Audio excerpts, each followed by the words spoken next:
जब भी कोर्टों के सामने कोई तारीख हो, जब भी कोर्टें आपको बुलाएं, आप पे ये लाजिम है कि आप वहां पे अपना दफा भी पेश करें, अपनी हाजिरी भी इंश्योर करें और जो कोर्ट की कार्रवाई है उसमें भरपूर अपना किरदार भी अदा करें और हिस्सा भी लें। अब आज से 2 रोज कबल इसी कोर्ट के वारंट गिरफ्तारी की तामील करवाने इस्लामाबाद पुलिस गई थी। इस्लामाबाद पुलिस का यह मुकदमा नहीं है।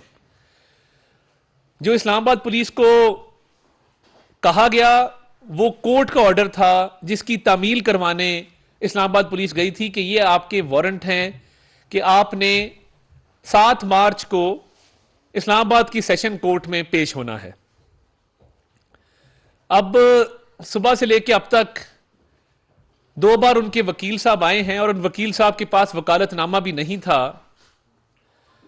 और जब उनसे पूछा गया कि आप किसके बिहाफ में, उन्होंने कहा जी मैं इमरान खान साहब का वकील हूं। हर पेशी पे एक तो वकील तब्दील हो जाता है। और 2 दफा उनसे पूछा गया तो उनके पास वकालतनामा नहीं था। किसी भी मुकदमे में जब फर्द जुर्म आयद होनी हो तो वकील ना सिर्फ अपना वकालतनामा जमा कराता है बल्कि मुल्जिम को अदालत के रूबरू पेश भी करवाता है। तो अभी तक इमरान न्याजी साहब पेश नहीं हुए। वो एक शदीद डर और खौफ में मुब्तला है इन केसेस को लेकर। और जब इंसान अपने आप को यह तसल्ली देना शुरू कर दे कि यह मामूली केस है तो फिर समझ लीजिए कि उसके अंदर इस केस का डर और खौफ बैठ चुका है। इतवार वाले दिन उन्होंने जो कहा कि मामूली तोशाखाना का केस है, यह मामूली नहीं है। मैं आपकी इतला के लिए अर्ज है। और नवीर साहब मैं आपको बताऊं, ये मनी लॉन्ड्रिंग का एक नया तरीका है कि जब आप 1 अरब की घड़ी पहन के जहाज पे चढ़ते हैं तो आपसे कोई नहीं पूछता कि इस घड़ी की क्या मालियत है। जब आप 50 करोड़ के ब्रेसलेट पहन के जहाज पे चढ़ते हैं, कोई इमिग्रेशन, कोई कस्टम्स, कोई कानून आपको पाबंद नहीं करता कि आपने जो चीज पहनी हुई है उसकी कीमत आप डिक्लेयर करें। इमरान न्याजी ने टेक्निकल मनी लॉन्ड्रिंग की और वो इस तरह की कि फरा गोगी जब बाहर जाती थी वो ये तोशा खाना के तहाइफ पहन के जाती थी। इनको इस तरह बेचा गया। हमने अपनी तहकीकात मुकम्मल कर ली। और ये टेक्निकल तरीका क्या है, यानी हुंडी हवाला से ना पैसा आ रहा है ना जा रहा है, ना कोई कैश के बक्से और कैश के जो है वो ब्रीफकेस जा रहे हैं। जा क्या रहा है, खातून टिकट ले रही है या प्राइवेट चार्टर्ड जेट इस्तेमाल कर रही है और अरबों रुपए के, करोड़ों रुपए के जेवरात पहनकर वो जहाज में सवार हो रही है। अब ये उसकी स्वाबदीद है कि वो जिस मुल्क भी जाए वो उस घड़ी को, वो उन ब्रेसलेट्स को, वो उन इयररिंग्स को कितने का बेचती है। जो मनी लॉन्ड्रिंग का एक रिंग चलाया गया वो इस पॉलिसी के तहत चलाया गया जिसमें कानूनी तौर पे इसको पकड़ना इतना आसान नहीं था। महीनों की तहकीकात के बाद यह बात सामने आई है कि जी इमरान न्याजी साहब जिस मुकदमे को मामूली कहते हैं इसमें अरबों रुपए की चोरी है, अंडर वैल्यूएशन है और वो पैसा ब्लैक मार्केट में उन अशिया को बेच के अपने अकाउंट में भी जमा कराया गया और जाती इस्तेमाल में लाया गया। ये है तोशाखाना का केस। अब इधर इस्लामाबाद F6 में टाइम जोन नामी दुकान से एक जाली रसीद बनवाई गई, वो भी एक जुर्म है।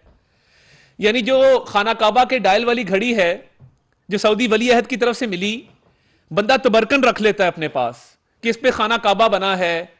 एक दोस्त मुल्क के सरबराह और एक ऐसे मुल्क के सरबराह जो खादिमैन हरमैन शरीफैन भी हैं, उनकी तरफ से एक तोहफा आया है, मैं इसको ना बेचूं।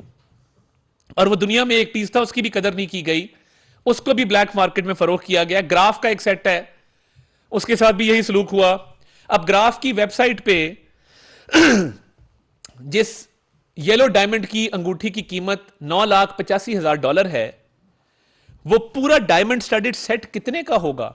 वो 3 अरब रुपया लगभग उसकी कीमत है। और ये वो हैं चीजें जो अंडर वैल्यू, जो इमरान खान साहब और बुशरा साहिबा वजीर आजम हाउस से बाहर नहीं ले जाने देते थे। वहीं पे एजिलेंट एक कंपनी है, उसका वैल्यूएटर आता था, वहीं पे कस्टम वाले आते थे। और वो जो आपने ऑडियो सुनी कि मुलाजमों को झाड़ा जा रहा है कि तुमने इसकी तस्वीरें क्यों खींची, यानी उन तहाइफ से और दौलत से इतना लगाव और इतनी उनसियत है कि उसको अपनी नजरों से भी दूर करना इनको गवारा नहीं है। बाकी पोस्टिंग ट्रांसफर के कमीशन, ठेकों के कमीशन, करप्शन का पैसा जो फराह गोगी ने इनको कमा के दिया वो अपनी जगह पे, क्योंकि फराह गोगी को एमनेस्टी किसने दी थी 2019 में? पता था मेरे निकाह की भी गवाह है, मेरे घर में इसका आना जाना है, मेरी करीबी है। 2019 में एमनेस्टी दी, 32 करोड़ रुपया माफ करवा दिया। फिर उसके बाद यह सिलसिला शुरू हो गया कि तमाम काला धन इनको ला के दिया जाता था फराह गोगी की तरफ से। अगर नहीं था तो फराह गोगी की सफाई इमरान खान ने टीवी पे क्यों दी कि फराह पब्लिक ऑफिस होल्डर नहीं है? नहीं है तो पाकिस्तान वापस लाया जाए, आके जवाब दे। तो ये अरबों रुपए के डाके, अरबों रुपए की चोरियां, अब फर्द जुर्म आयद होने की बारी आई है तो अदालत से राह फरार इख्तियार की जा रही है, खौफ तारी है। यानी कभी आपने ऐसा देखा है कि अदालती हुक्म की तामील करवाने कोई जाए और बंदा छुप जाए, कुंडियां लगा ले, वॉशरूम में लॉक कर ले अपने आप को और कहे मैं घर पे नहीं हूं? शिबली फराज साहब ने लिख के दिया कि घर पे नहीं है। फिर एक तस्वीर आई कि ये सीढ़ी चढ़ के दिमाग फलांग रहे हैं। भाई अदालत का सामना करें। आपके सियासी मुखालफीन ने अपनी बेटियों का हाथ पकड़ के अदालतों के कटहरों में कई घंटे खड़े होकर जवाब दिए हैं। आपके सियासी मुखालफीन ने अपनी बहनों के साथ अदालतों में पेश होकर कई घंटों जवाब दिए हैं। आपके सियासी मुखालफीन को, मरियम नवाज शरीफ साहिबा को वालिद के सामने दूसरी दफा गिरफ्तार किया गया एक जाली केस में। हम तो अदालतों में जज बशीर की अदालत में रोजाना पेश होते थे। आपको किस बात का डर और खौफ है? आपको यह डर और खौफ है? मैं आपको चैलेंज करता हूं, तोशा खाना की तमाम प्रोसीडिंग लाइव दिखाई जाए। आप अदालत में तो आए, आके पेश तो हो, पता लगे कि आप में कितना दम है। मगर आज अगर आप पेश नहीं होते और अदालत हमें यह हुक्म करती है कि आपको पेश करवाना है, तो हम जो अदालत तारीख देगी उस पर इस बात को यकीनी बनाएंगे कि आप अदालत में पेश हों। क्योंकि एक मेडिकल सर्टिफिकेट आया है, मुझे अब वो समझ नहीं आ रही मैं उसको किस तरह पढ़ूं या मैं उसकी क्या तशरीह करूं। मगर मैं अंग्रेजी जितनी लिखी है, मैं मेडिकल एक्सपर्ट नहीं हूं, वो अंग्रेजी पढ़े देता हूं। That mister Imran Niazi is suffering from serious medical conditions wherein his leg is still in process of recovery, वो ठीक ही नहीं हो रही, while doctors have also recently discovered rectal prolapse and hemorrhoids. Rectal prolapse and hemorrhoids. अब मैं क्या कहूं, वो पाइल्स की उनको शिकायत है और डॉक्टर्स ने कहा है कि लॉन्ग डिस्टेंस ट्रैवल ना करें।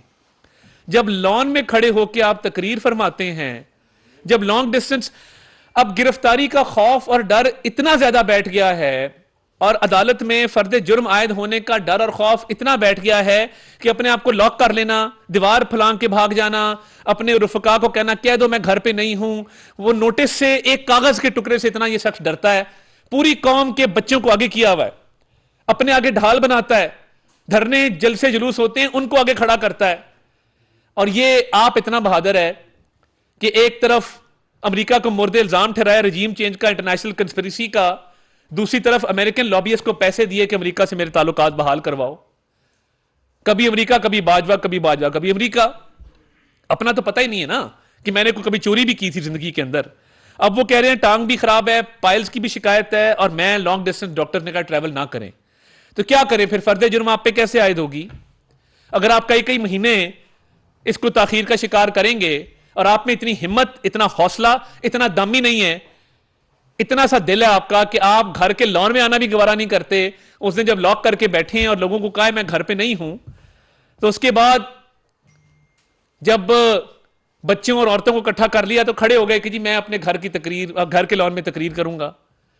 फर्ज जुर्म तो आयद होनी है, मुकदमे तो आगे चलना है।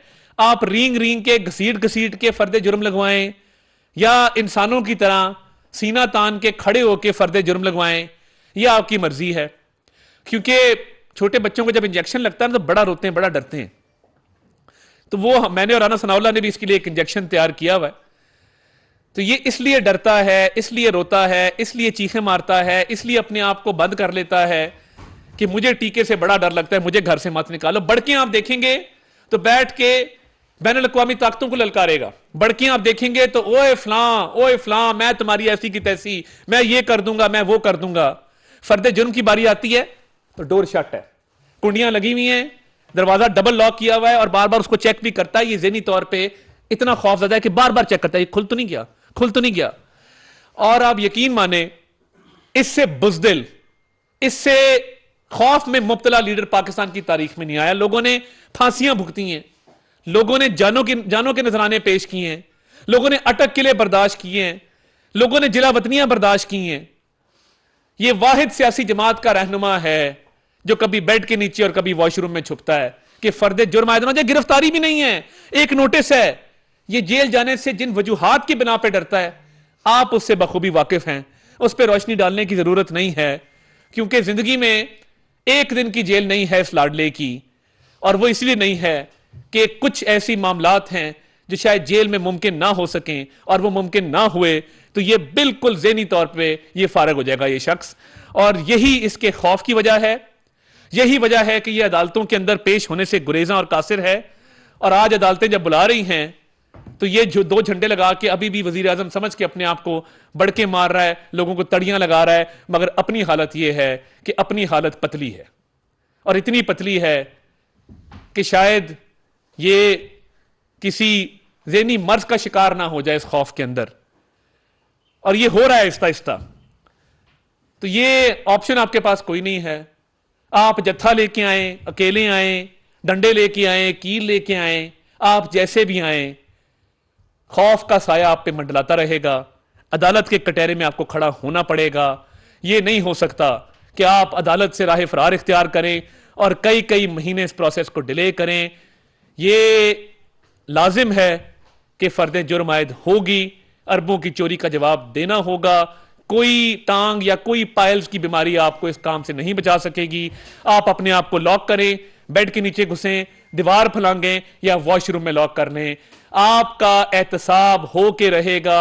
आप जो मर्जी कर लें, इदारों को गालियां दें, अफसरान के नाम लें, आपने जो करना है आप कर लें। फराह गोगी और कप्तान लूट के खा गए पाकिस्तान का हिसाब हम लेकर रहेंगे।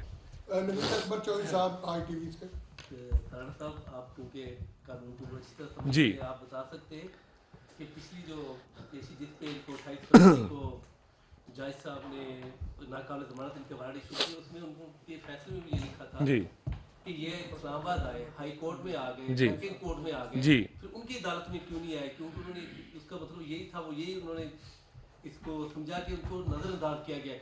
तो कानून क्या कहता है, जब आप एक शहर में मौजूद है, आप बहुत अच्छा कोर्ट में सवाल। मौजूद है, तो एक कोर्ट में नहीं जाते, तो फिर जज के पास क्या रास्ता रह जाता है? देखिए, बात यह है कि जो नवीद साहब, बड़ा अच्छा सवाल आपका, जो इसके वारंट गिरफ्तारी के जारी किए गए थे वो इस मकसद के लिए किए गए थे, और अदालतें करती हैं कि जब कोई मुल्ज़िम पेश ना हो कि उसकी पेशी को यकीनी बनाने के लिए कि वो हाजिर हो जाए, ये वारंट जारी किए जाते हैं।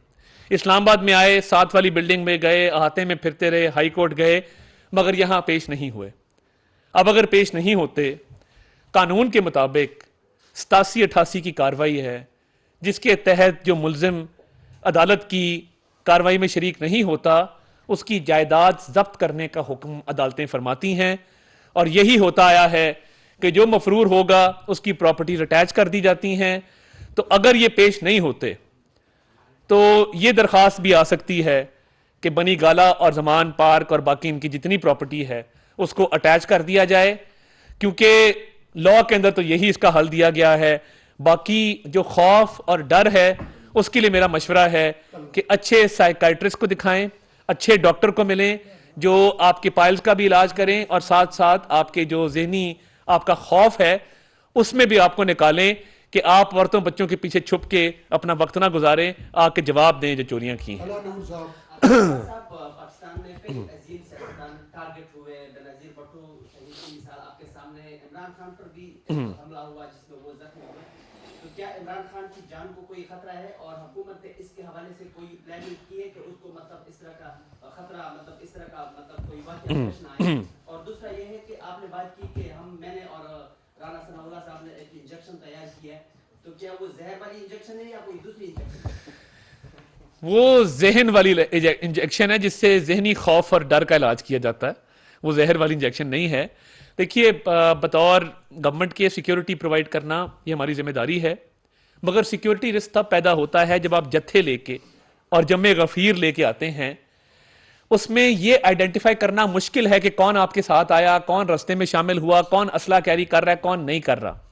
जब आप एक तौर तरीके के जरिए आएंगे, अदालत में पेश होंगे जिस तरह आम लोग होते हैं, पाकिस्तानी शहरी होते हैं, तो फिर तो सिक्योरिटी करना आसान है।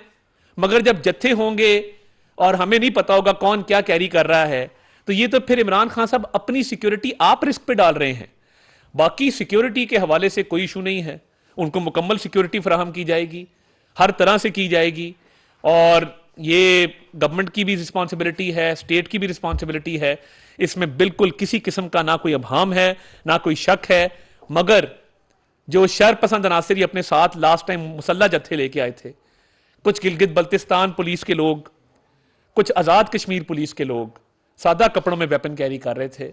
आपका क्या ख्याल है? हमें नहीं पता, हमें अंदाजा नहीं होता कि गिलगित बल्तिस्तान पुलिस में से कौन आपके साथ आया, कौन नहीं आया।